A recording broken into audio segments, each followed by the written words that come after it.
All right, so the microphone wasn't working. Now we turned it up. As you can see here, we hit for a trade of 1.2. And what is going through my head? Like what is actually going through my head? Why did I take this trade? You can see we have two charts loaded up. One is we took 1.65 after the strong distribution, and then eventually here we also have our GAX level that the market opened up, our call wall.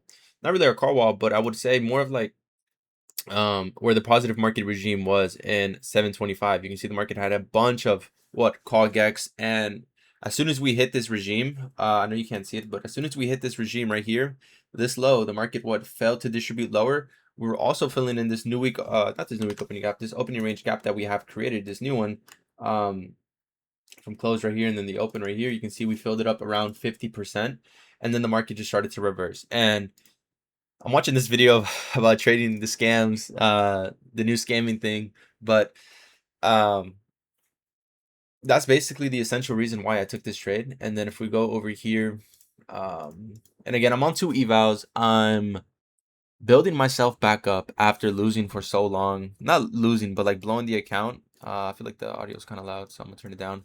But after blowing an account, after blowing the eval, not the eval, the XFA, after getting a payout, making my money back, I just, for some reason, I'm documenting this, and I'm gonna upload a video for the vlog, and I'm just continue vlogging, continue doing this and that with no objective. No, I'll do that next month, next 30 days. But for right now, the main 30 days that I'm doing is you'll see in the vlog. But one of the biggest things that I'm just dealing with right now is like I feel lost for some reason. I don't know why I feel lost and I feel empty. I feel like there's like a void in me that I just like keep running away from. And like I just don't feel fulfilled, if I'm being truly honest. Like um and it stems from like a trading perspective. Like I just feel like my trading is not as good as I thought it would be.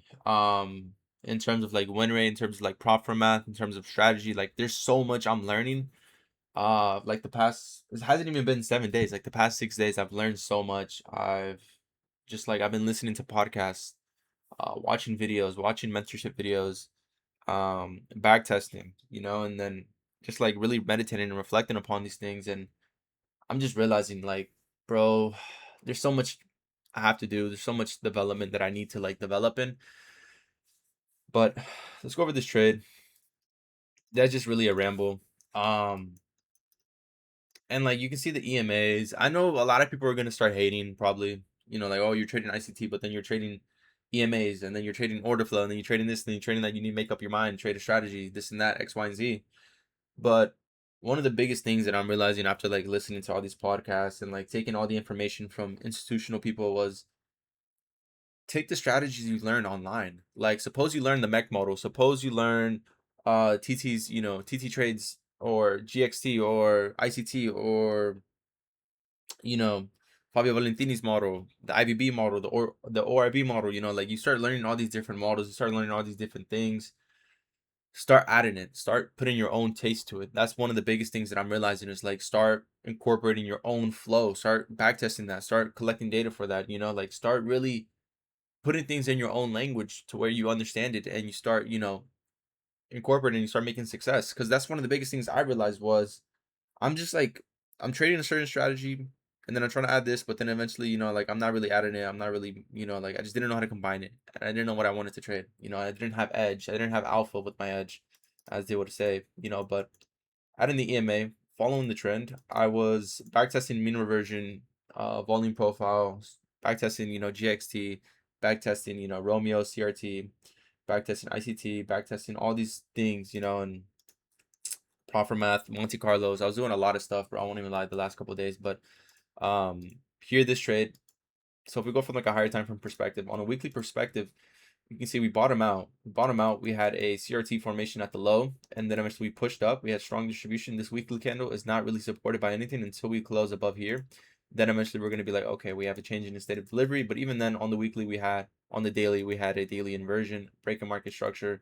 Draw your standard deviation targets. You can see we're targeting all-time highs again, which is pretty ironic because again, that's just all the market does. It's like either we're chopping around, boom, boom, boom, push down lower, manipulate. This is like a clear AMD model. You're accumulating, you're manipulating, and now you're going to start to distribute to your buy side objective. We don't know if this is going to be like, you know, a continuation sequence after we break the high, or if we're going to retrace and then continue up, or if we're just going to reverse and continue lower. That's one of the things you have to watch out for whenever you reach your objective, or your like higher time frame objective. But from the standpoint here on the 4 hour, we had a 4 hour buy side imbalance. The market did not retrace back up into it. And if you draw like your right here, if you draw like your dealing range, you can see the market clearly did not want to reach back up into you know, discount or equilibrium at all, and we just started to disrespect and pushed up higher. Another thing too, we had a key low from the opening at, you know, 6, and the market just again did not reach back up into it. And this is a confluence I was using, was the 1 hour and then the 4 hour. I didn't mark the 4 hour one yet because I just didn't know if we were going to continue at open lower to then push up. But then on this one, you know, we opened up, pushed up higher, and that was really the main confluence. And then also on the 30-minute, we had a 30-minute buy side imbalance with a strong buy side objective right there that we were probably most likely going to reach, and that's why I took this trade. And then also on the 15, we had a 15-minute buy side imbalance, but more of like an EBP formation, if you know what that is. Basically, like you sweep the candle low.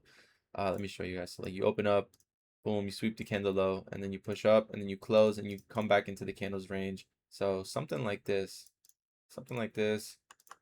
Okay, I actually didn't really do that. Something like this, and then eventually you draw your fib, blah blah blah, and the next you know, the next candle opens up, and you're inside of an internal array, and then you just push up and you break out of it.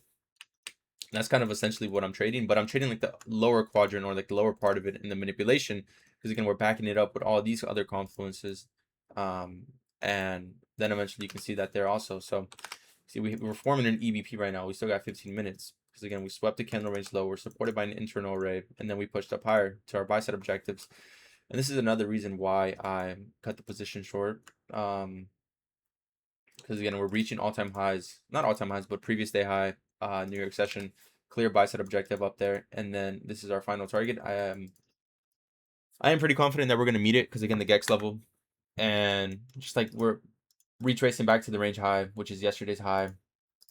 Retracing range high, respected it. Probably gonna reach the buy side objective. Did I want to target more? Of course, I wanted to target more. I chose my stop loss to around 1.5 R.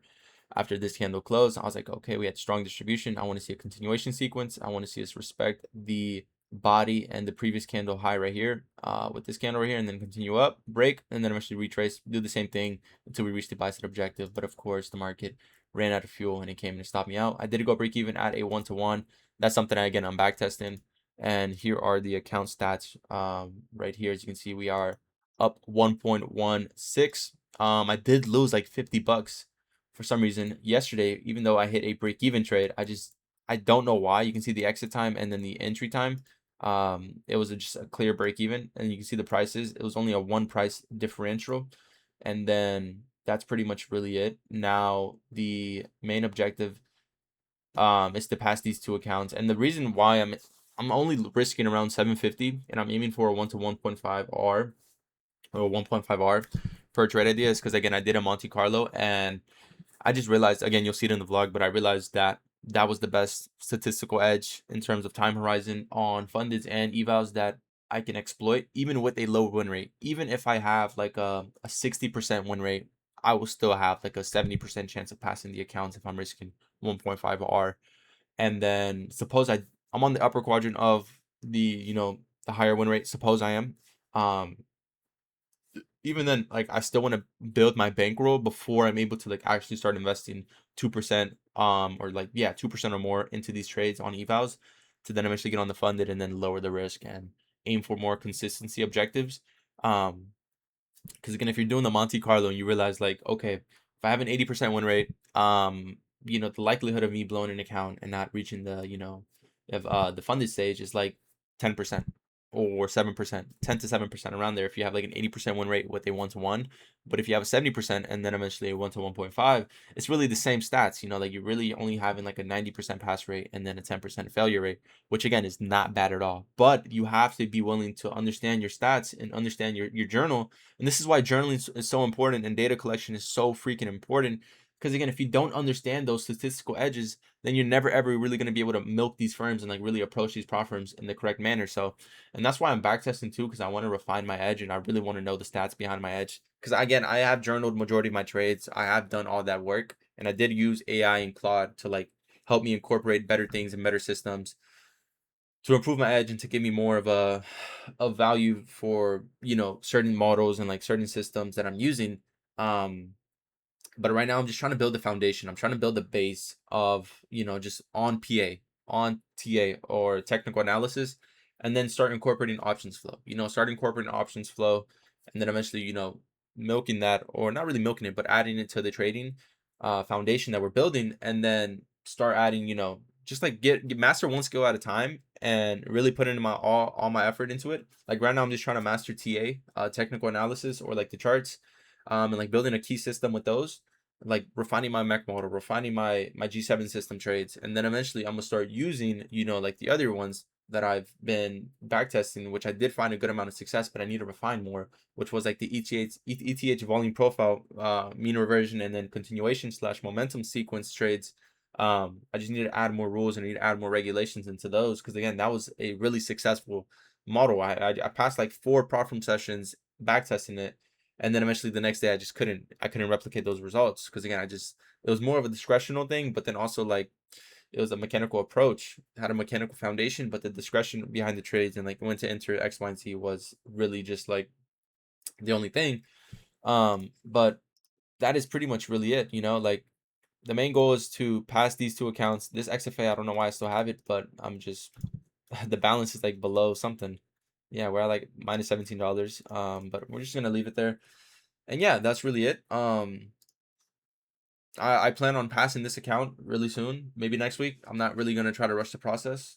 And I'm really just trying to not really pass these accounts, but I'm really just trying to like build my edge and fill that void inside of me that's like doubting myself, that's like empty. You know, like I'm just trying to like I'm not gonna try to use external things. I'm gonna reflect. I'm gonna pray. I'm gonna continue like meditating and just like just trying to find solutions and like sitting with it instead of running away from it, instead of like trying to escape it and trying to avoid it. I'm gonna sit with it and I'm gonna really think to myself about this and how I feel and why I feel like that, you know. But that's pretty much really it. And I will catch you guys tomorrow if I do take one, or if I do take another trade. Probably I'll whenever I take a trade again, I'll update you guys if we pass these accounts, get a payout X, Y, and Z. So yeah, peace.